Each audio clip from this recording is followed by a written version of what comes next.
All right, so welcome to another deep dive. Yeah. And today, we're really going to get into something that I think a lot of people are curious about, the connection between, like, positive thinking Yeah. and how that actually interacts with the universe. Yeah. I mean, have you ever wondered, like, if just changing your thoughts can actually change what happens in your life? All the time. Yeah. It's a question that comes up a lot. Right.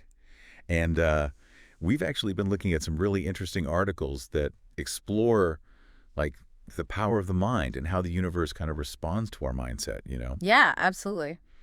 So what we're going to try to do in this deep dive is really sort through some of the key ideas from those articles Yeah. and see what they can tell us about how these things are connected, this whole thought-universe relationship. Yeah. I think it's a really fascinating area. It's kind of like where psychology meets this bigger picture of like how our inner world is shaping what we experience? And one of the things that really jumps out from the articles, at least for me, is this idea that thoughts aren't just like these fleeting things in our heads. They have energy, and that energy actually has real consequences. Yeah, yeah, absolutely. The articles really emphasize that. Like, Ah. each thought, each belief, and even our feelings, they all have this, like, energetic quality. Right. And it's not just some abstract idea. It's like it really affects us, starting from within. Mm-hmm. Like, when we have positive thoughts, the articles talk about how our brains release these neurochemicals like dopamine and serotonin, Yeah.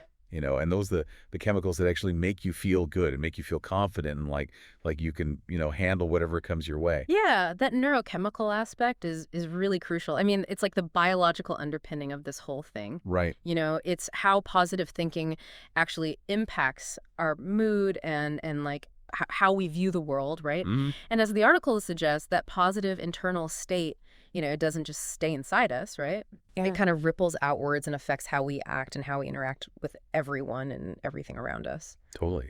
It's not just about feeling good. It's Yeah. it's about, like, how that feeling then changes the way we engage with reality. Absolutely. Yeah, it's like a chain reaction almost. Yeah, yeah. And one of the articles gave this really, really simple but powerful example, like starting your day with a positive affirmation. Mm. Something like just saying to yourself, today's going to be a great day. Yeah. It sounds almost too simple, but the idea is that, like, by doing that, by setting that positive intention first thing in the morning, you're kind of like tuning your mind to a more optimistic frequency. Mm-hmm. And the article suggests that that initial positive energy can actually start to attract more positive experiences to you throughout the day. Right. It's like you're setting this tone that the universe then kind of picks up on and responds to. Yeah, that resonates with this concept that we hear a lot about, the law of attraction, right? Right. Which that comes up quite a bit in the material we looked at. And at its core, it's basically this principle that like attracts like. Mm-hmm. So the idea is if you're constantly thinking and feeling, focusing on things like abundance and happiness and success, then you're more likely to attract those things into your life. Right. But, on the flip side, if you're always dwelling on negativity and fear and doubt, then, you might actually end up attracting more challenges, unintentionally. Yeah. Yeah. It's like I think one of the articles used a really good analogy, like a radio station, right? Right. It explained that, our mental state is kind of like operating on a certain frequency. Mm-hmm. So if we're always broadcasting on a frequency of love and joy, then those are the kinds of experiences we're going to tune into. Right. But if, our mental dial is stuck on fear and frustration, then that's the signal that we're going to pick up. Ex- And the really important point that the articles make is that we actually have the power to choose which frequency we're on. Yeah, absolutely. And it's not just about like passively hoping for good things to happen, right? Right. The material really digs into how the universe actually interacts with these mental frequencies that we're putting out. Yeah. And it's often described as this kind of giant mirror, reflecting back whatever energy we're projecting. Huh. So when we're constantly putting out positive thoughts, we're basically, sending out these high vibrations, as the articles call them. Mm-hmm. And according to the material, these high vibrations can then align us with positive opportunities, with people who are also on that kind of wavelength, and with experiences that kind of match our optimistic outlook. Yeah. Yeah, absolutely. Like I remember one of the articles had this really relatable story about those days when, it's like everything just seems to go right. Mhm. You wake up and you're feeling grateful, and then, you just happen to find that thing you're looking for, or you get some good news out of the blue, or you run into someone you've been meaning to catch up with. Right. And the articles were saying, like, this isn't just coincidence. It's more like the universe kind of responding to that initial feeling of gratitude and positivity that you put out there. Right. It's like you set the stage and then the universe kind of plays along. Exactly. Yeah. Exactly. It's like your internal state is almost setting the stage for what unfolds externally. Yeah. But, unfortunately, the material also talks about how negative expectations can kind of become self-fulfilling, too. Right.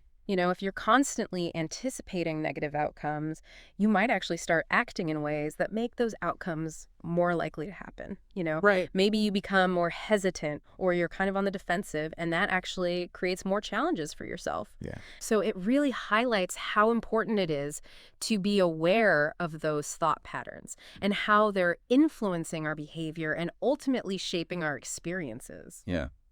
So this is all super interesting to think about, but what about the practical side of things? Yeah. Like, how do we actually make this work in our everyday lives? Right, exactly. Well, the good news is the articles actually offer a bunch of really practical techniques for, like, making positive thinking a regular habit. Yeah. So let's dive into some of them. First up, there's this thing called gratitude practice, Mm-hmm. which is like simply taking a few minutes each day, maybe at the start of your day or the end of your day, and just thinking about 3 things that you're grateful for. Yeah. The idea is to, like, really focus your attention on the good stuff, on the things that are already abundant in your life, instead of always, like, focusing on what you don't have. Right, exactly. And then building on that is the practice of using affirmations, Right. which are these positive statements that you kind of repeat to yourself regularly. Right. Some of the examples in the articles were things like, I am capable and resilient, or I attract opportunities, or life is unfolding in my favor. Things like that. Mm-hmm. It might feel a little weird at first, but Yeah. the idea is that if you do it consistently, it can really start to change those negative self-talk patterns that, we all tend to have. Right. It's almost like you're retraining your brain to think in a more positive way. Yeah, exactly. Yeah. Another technique that the articles mentioned is visualization, Mm-hmm. which is, taking some time to close your eyes and really imagine yourself achieving your goals and dreams.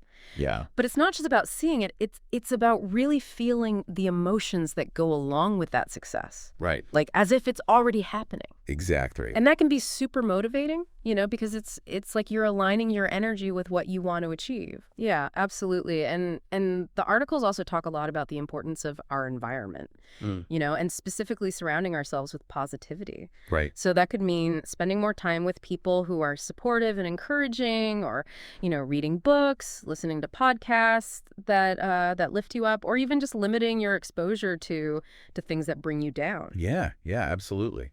Like, the people you hang out with, the things you watch, the things you read, it all has an impact, Yeah, absolutely. And then there are things like mindfulness and meditation, which, even just taking a few minutes each day to quiet your mind and focus on the present moment can be really helpful. Mm-hmm. It's like it gives you that space to observe your thoughts without judgment, and it helps you kind of gain more control over your mental state, Yeah, absolutely. It's like hitting the pause button on the constant stream of thoughts. Right, exactly.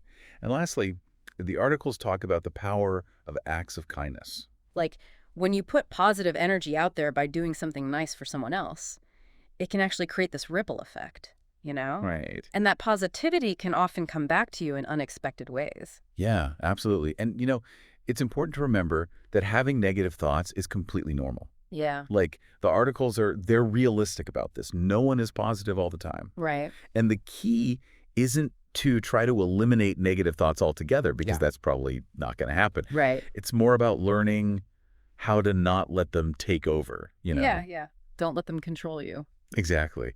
And the material offers some really practical strategies for shifting your focus away from negativity when it does come up. Mm-hmm. So one of the first steps is just becoming aware of those negative thoughts when they pop up, right? Yeah. Like, the article suggests that you just pause for a moment and ask yourself, is this thought actually helpful right now? Is it serving me? Because a lot of times we get caught up in these loops of worry and self-criticism that don't actually do anything positive for us. Right. But by recognizing those patterns, we can start to detach from them a little bit. Yeah, yeah. And then after you become aware of the negative thoughts, the articles talk about this technique called reframing, Mm-hmm. which is basically challenging those limiting beliefs Right. and consciously choosing to replace them with something more positive and empowering. Right. So instead of thinking, I'm not good enough to do this, you might reframe it to, I'm learning and growing and I can take steps to improve. Exactly. It's about shifting your perspective from focusing on your limitations to focusing on your potential. Right, exactly. And the articles also talk about the power of taking action. Mm-hmm. Sometimes when you're stuck in a negative headspace, just doing something physical can really help. Yeah. Like getting up and going for a walk or doing some exercise or even just changing your environment can kind of interrupt those negative thought patterns. Right. Yeah. It's like a way to shake things up and kind of reset your mental state. Exactly. And then finally, the articles talk about the importance of trust. Mm-hmm. Like Mm. trusting that there's a bigger picture at play, even when things are tough, Mm-hmm. and that challenges can actually be opportunities for growth. Right. It's about cultivating that sense of resilience, and having faith that things will work out. Yeah, absolutely. And, to really illustrate this whole idea, the articles share some really inspiring stories about people whose positive thinking has made a huge difference in their lives. Mhm. Like, take Oprah Winfrey, for example. Right. I mean, she faced so many challenges growing up, but her belief in herself, her unwavering belief in her potential, is what allowed her to achieve all that she has. Right, right. And then there's the story of Jim Carrey. Mm-hmm. Before he was famous, he actually wrote himself a check for $10 million for acting services rendered. And he carried that check with him everywhere, really visualizing his success. Yeah. And years later, he ended up getting a role that paid him exactly that amount. Oh, wow. So it's like a really powerful example of how a clear vision combined with that unshakable belief can actually manifest in real, tangible results. Yeah. Those stories are so inspiring, Yeah. And the articles really emphasize that, like, it's not just about wishing for things to be better. It's about aligning your mindset with your goals and taking action. Absolutely. It's about that combination of thought and action. Yeah, yeah. So as we wrap up this deep dive, I think the main takeaway from all the material we've looked at is that our thoughts are not just these passive things happening in our heads. Right. They actually play a role in shaping our reality. Mm-hmm. And the articles really suggest that there's something about the universe that responds to the energy we put out there. Yeah. And they really encourage us to embrace positive thinking, not just because it feels good, but because it can actually empower us to achieve more and open ourselves up to new possibilities. Exactly. Exactly. And I think one of the most practical takeaways is that we can actually start incorporating things like gratitude practice and believing in our dreams into our daily lives. Mm-hmm. And, even if it seems like small stuff, over time, it can really add up and have a huge impact. Yeah, it's about those consistent small shifts that can lead to big changes. Right, right. It really makes you think about how much we're actually participating in creating our own realities. Yeah. So here's a final thought to leave you with. What if our thoughts aren't just things we have, but are actually like the building blocks of our reality? And what if we could really tap into that power and consciously choose to create a more positive and empowering experience for ourselves? That's a powerful thought. It definitely is. And I think it's something worth exploring. Yeah, absolutely. Thanks for joining us for this deep dive. Yeah, thanks for having me. And we'll see you next time. See you then.